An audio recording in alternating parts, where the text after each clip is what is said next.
c'est de m'inspirer, d'imiter le modèle divin dans la transmission de l'information dans une culture donnée. Et pas transmettre forcément les mêmes enseignements qui se trouvent dans le Coran, parce que beaucoup d'enseignements dans le Coran, quand vous les lisez, vous ne vous sentez pas concerné. Ou bien un non-musulman ne se sent pas concerné, il parle parce que le destinataire, le récipiendaire premier, c'était les Arabes. Donc il parlait, même quand il décrit le paradis. Vous vous rendez compte si aujourd'hui le Coran a été révélé en France? Il parle des fleuves. Dans le paradis, il y a des fleuves. Il dit, oui, nous, on a des fleuves ici. Tu n'as pas besoin des fleuves, la verdure, on a les femmes blanches, les houris, etc. C'est pas attirant. Mais pour les Arabes de l'époque, les fleuves, ils sont dans le désert. Les fleuves, ils souffraient de la soif. Et pour eux, les belles femmes, c'est les femmes blanches. Aujourd'hui, les gens ne sont pas forcés d'aimer les femmes. Ils parlaient à l'imaginaire des Arabes. Ils parlent de roman, ils ne parlent pas des ananas. Les Arabes ne connaissent pas ces fruits.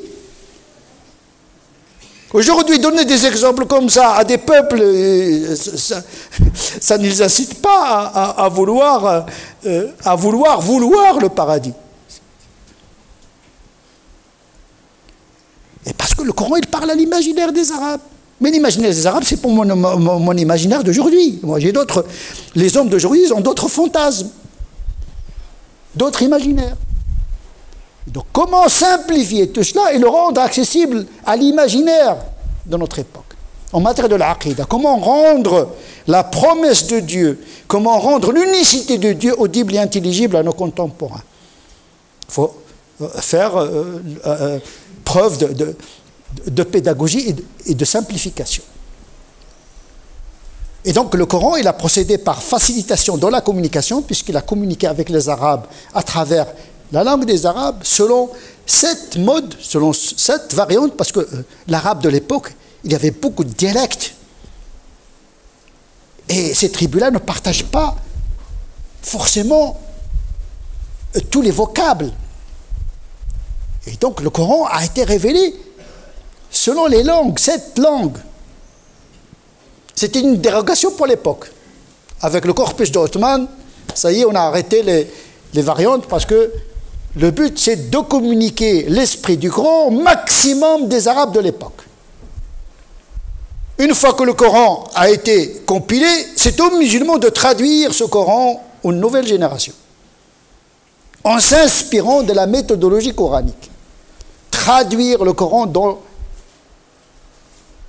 pas dans la langue, dans le langage, lisan et qawmi. On n'a pas envoyé un prophète si ce n'est qu'à travers le langage. Le langage, c'est plus que la langue, parce que vous pouvez parler un français sans accent et impeccable, mais pas dans le langage qui suppose la culture et les mentalités des Français. Vous emmenez le français de Molière aujourd'hui, c'est un bon français, mais qui ne parle plus au français d'aujourd'hui. C'est comme l'arabe du Coran. Il ne parle plus aux Arabes d'aujourd'hui. Et donc, effectivement, le Coran, en matière de communication, il a facilité la communication. C'est-à-dire, pour nous, aujourd'hui, il faut faciliter le commentaire du Coran.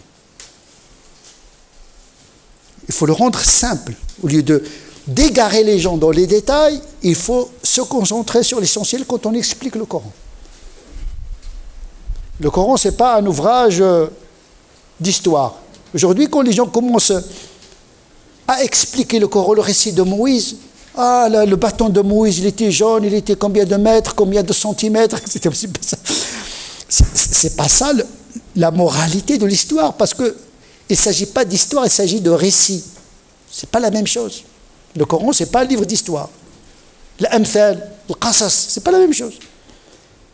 Il n'y a pas de géographie, il n'y a pas de datation, etc. Parce que ce n'est pas ça l'objet et l'objectif du Coran. C'est la moralité de l'histoire.